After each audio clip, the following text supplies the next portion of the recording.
Yes. Bogdanov, he did it. Il bort. He went all in. Dumpy. No! No!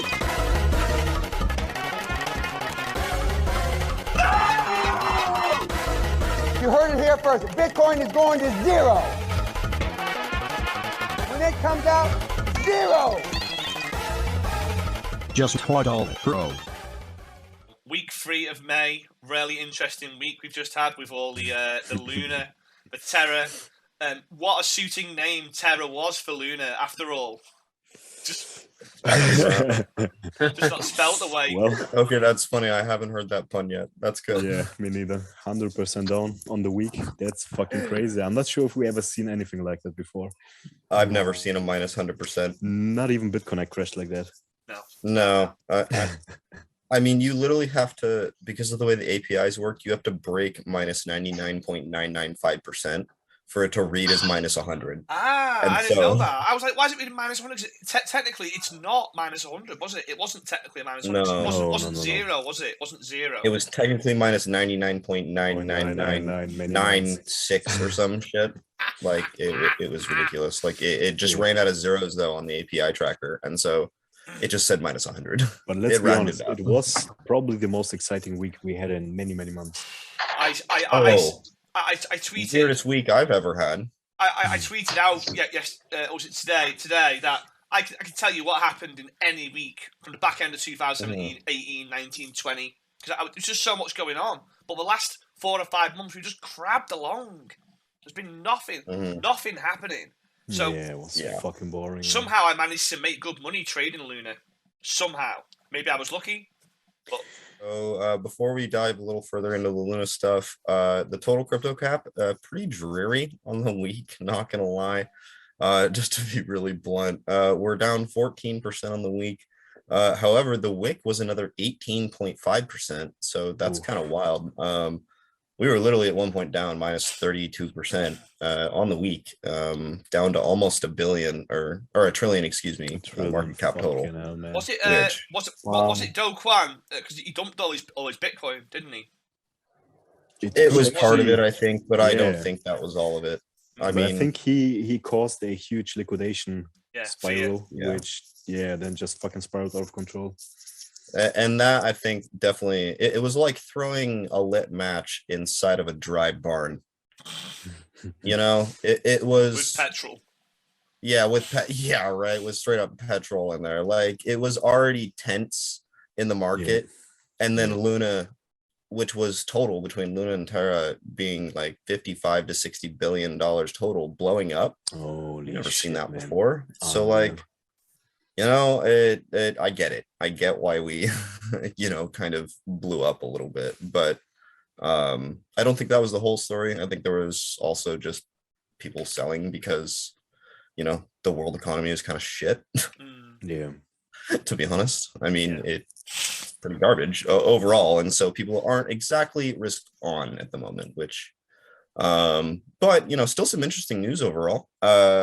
So first, we're going to dive a little bit into actually what happened with Luna, because it's really important for the future of why you shouldn't get into algorithmic stablecoins that are not actually backed by anything, because they're not backed by anything. If that statement didn't make sense, I don't know what else to say. Basically, what happened is that the reason that it went to zero is when UST depegged. They tried to save the peg of the UST token by minting more Luna. They used that Luna to then buy UST and try and raise the price of UST back to $1. The problem is that didn't work. Just straight up, it didn't work. Couldn't bring the peg back to $1. And then as the price of Luna goes down because of the minting, you have to actually mint more to try and raise the price of UST by the same amount.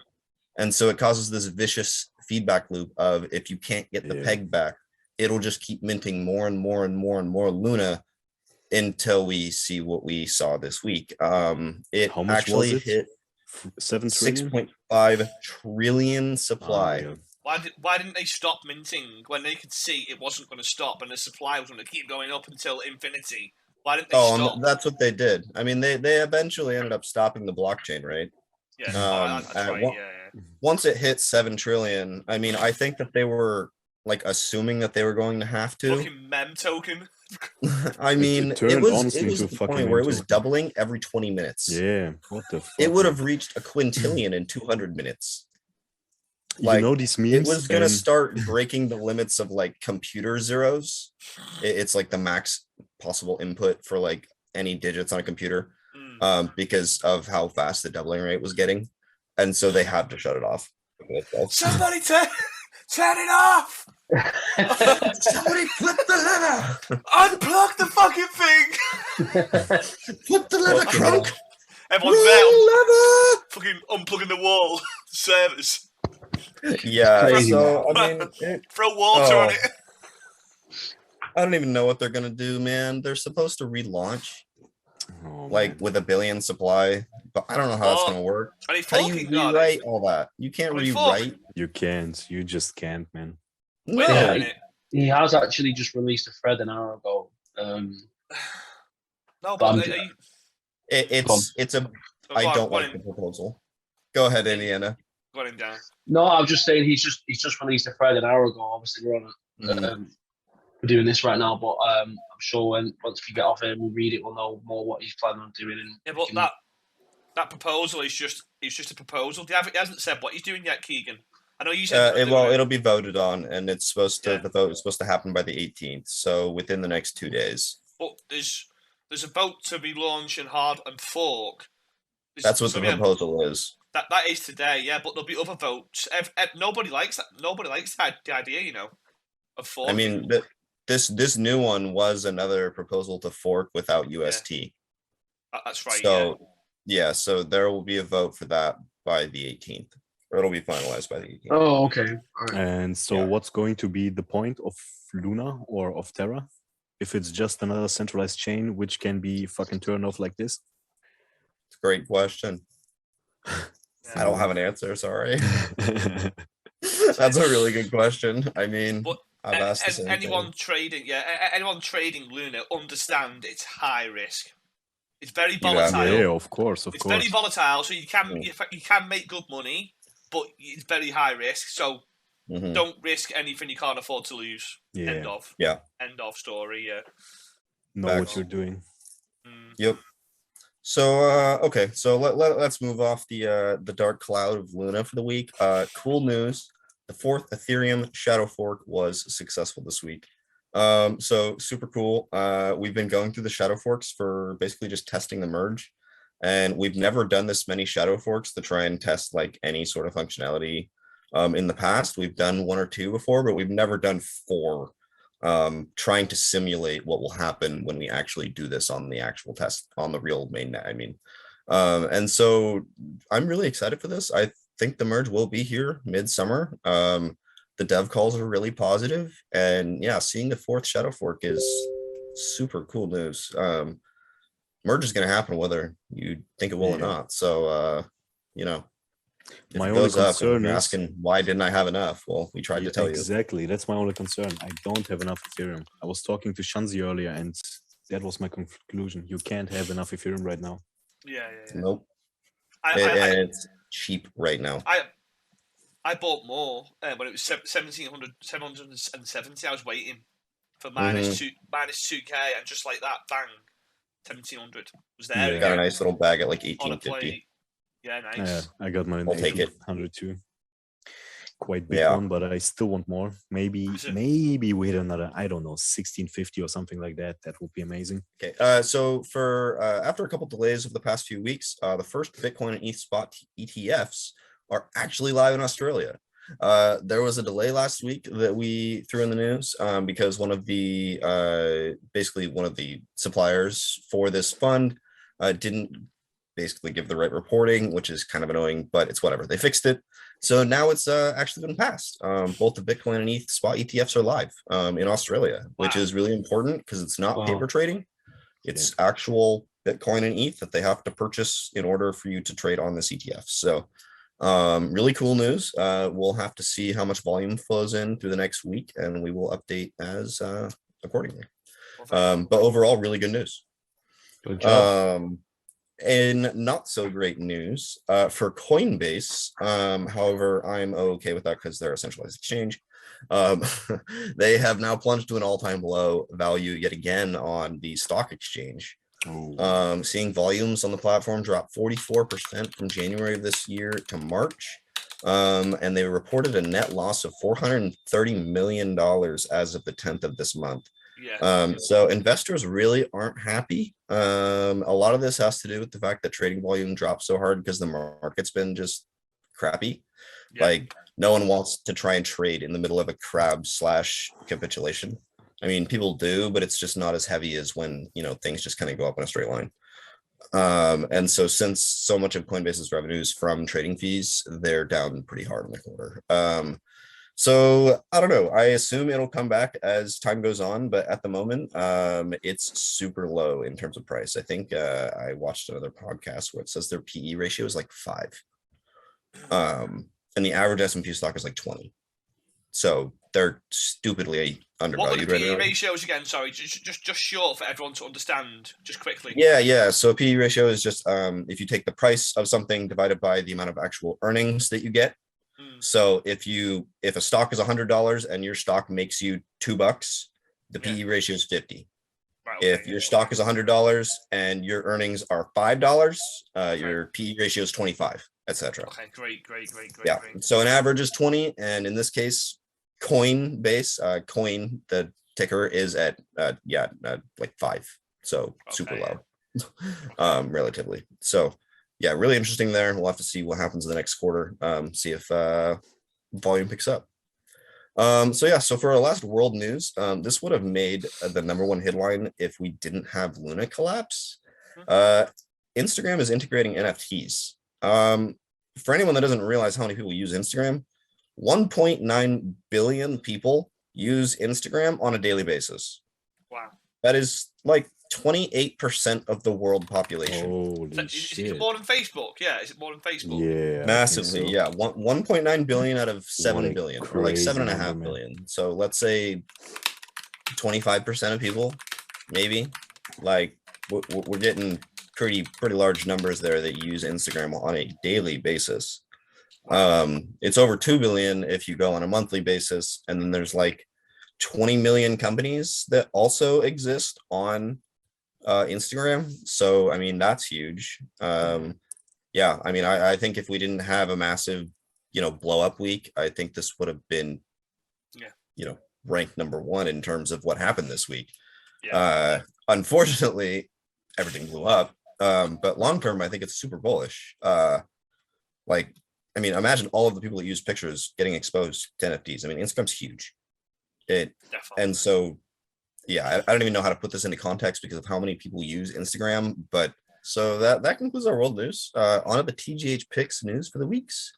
Digital Bits has partnered with Fireblocks. So this is a new partnership just announced this week, where users will be able to create any fungible or non-fungible NFT assets using the Fireblocks suite. It's basically an enterprise grade suite that lets you manage, move, and store all of your digital assets basically just securely. And it's all through the Digital Bits blockchain. And so if you want to find out more, obviously just head to their news site that we will link below. But really good partnership for Digital Bits to improve security. Great fit, that partnership. Yeah, it's supposed to allow the Digital Bits to when a project launches on an exchange or lists, the exchange has to do a lot of background work, back end work to actually develop to put it on there. This Fireblock does all that for them, so they can list instantly onto any exchange. So it speeds up the process, and they need this as well, as you said about creating the NFTs and stuff like that. Well, yeah, and it's a way to and like you said with exchanges, like if they want to do an NFT sale, because they've done that before, centralized exchanges do NFT sales. If they want to set that up, that that infrastructure would already be built. They just have to go through the template kind of a deal. But basically, they're getting offered a template to build for whatever assets they want to create, which is pretty cool. Good tech. So like to see that. And also sitting at a pretty cheap ass price right now. So, just a slight shout out there. It's cheap. With the market having taken a shit. It's at support. It's right on support at the moment. Yeah, It's retesting. It's retesting right now, this second. Yeah, that all-time high. Yeah. Yeah. So moving on to the next, the Unfettered has completed their private sale round for around 2.5 million. Capital Vendetta and Ice-T Labs led the raise, and they were able to secure funding from a fair few VCs. Not too many, it doesn't look like, but most of them are pretty good names, in my opinion, like the Good Games Guild, Breeder DAO. I don't remember.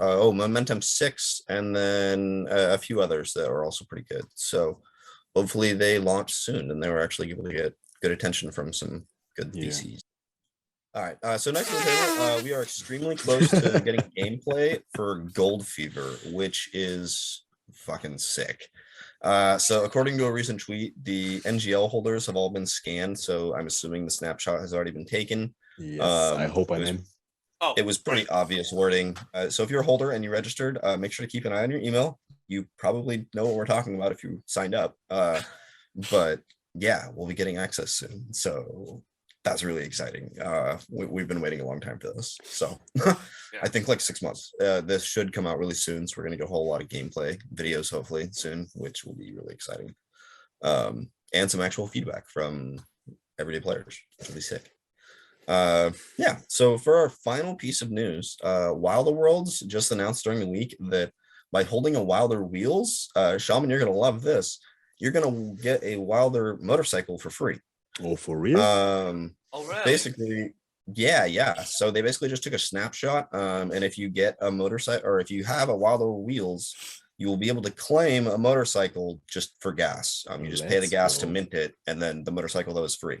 Well, gas is so expensive these days. No, it's quite good. No, gas is inexpensive. As long as Luna not fucking crashing again, we are good. It's a couple I was gonna say, I think gas right now is only like 20 or 30 away. Right. Yeah. Really not that high. I'd bridged some over to Arbitrum earlier. that it was cheap. Oh, did you really? Yeah, I've bridged some funds to Arbitrum for like $19. Oh, that's nothing. Oh, nice. Right. Okay, cool. Right. Sweet.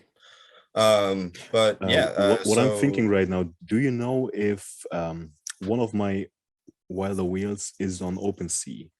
Am I still eligible for the airdrop? Like, is it for sale? Yeah. Yeah, so each one is eligible to claim a motorcycle, but then if you sold it and you hadn't claimed yet, someone could claim it for you. Ah, I see. So you would want to take that into consideration when you're selling, because like right now, after they released that announcement, the Wilder Wheels floor like shot up to 1 ETH because people realized that you also get your motorcycle with it.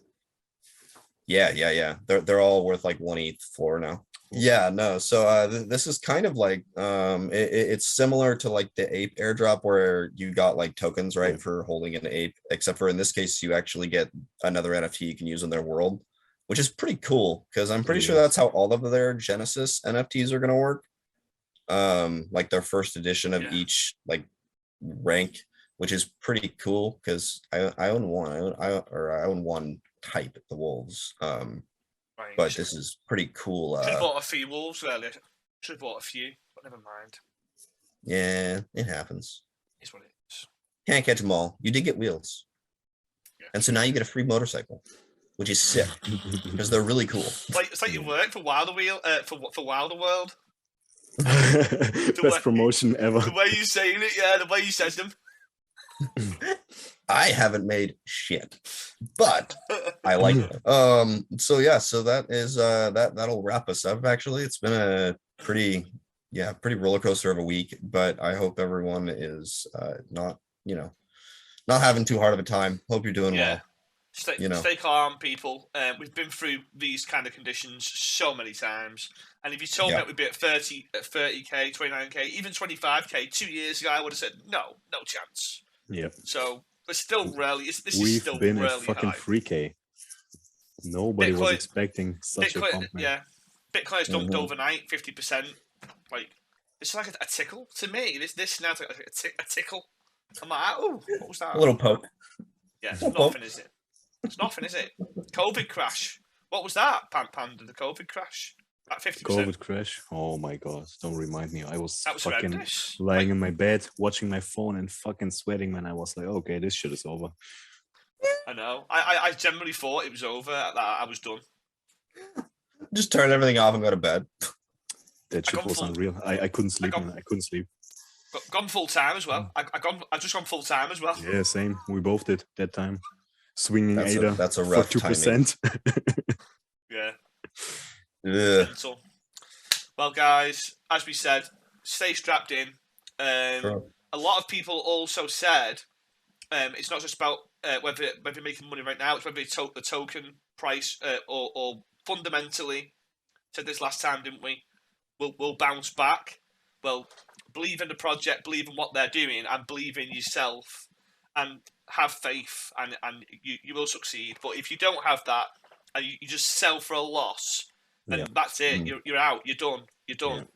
So, I really think if you believe in what you're holding, hold it. Don't just sell it for the sake of it to buy something else, just for the sake of it. Because there's nothing worse than when the original one that you were holding pumps and this shit one that you just bought is fucking stays low, and you're like, fuck, should have held. I like that project. Going to regret it. I like that. Jumping We've all from done loss it. to loss. Like, the worst part. Yeah. All done it. Yeah, and then you look back and you're just pissed at yourself. This is what I'm saying. I'm not just saying this for the fucking fun of it. We've all done it over and over and over and over. And it's so stressful, so stressful. So if we can help people and give them some insight into our journey, then come to the TGH community. I always say, people always message me, what can I do? What's the fastest way to learn? There's no faster way than coming into a community like the Gem Hunters and just asking people questions as you're doing it. True. But you've got to do it. You can't. Someone else can't do it for you, can they? I mean, Keegan, you've been one of the fastest people. Oh, it's been 2 years now. I was in a year around-ish before I got in TGH, and now it's been a year since I've been in TGH. You were a good trader, weren't you? Within 7 months, 8 months of starting, you were making good money, weren't you? Yeah, I enjoyed myself. I've definitely enjoyed the space. But you do love the space, don't you? Yeah. You guys kind of like turned up. It was like unlocking a new level. Like, you know, when you hit a skill, like kind of a plateau, and before you start learning new shit, and then you unlock a new plateau, and that's what a lot of skill is in like any field. My opinion is that you go up, you plateau, you learn new stuff, you go up again, you plateau before you learn new stuff, and it's just this constant evolving process, which I find fun as hell. I think another thing as well, when you're new to the space, you want to network and connect with people who are more advanced. That's how you progress. If you network with people, other guys who are new, it's going to be a slow progression because you're not learning anything from them. That's my trick for Twitter too, is I literally just follow anyone that I think knows more than me about anything. Yeah. I'm like, oh, you know more than me? All right, I'm going to learn from you. I'm just going to follow you and see what you tweet and like try and figure out what you're doing, because there are so many crazy cool people in this space that are making cool shit. Love it. On that note, we'll see you next week, guys. Yeah. See you next week. Good one. See you next week, guys. Cheers.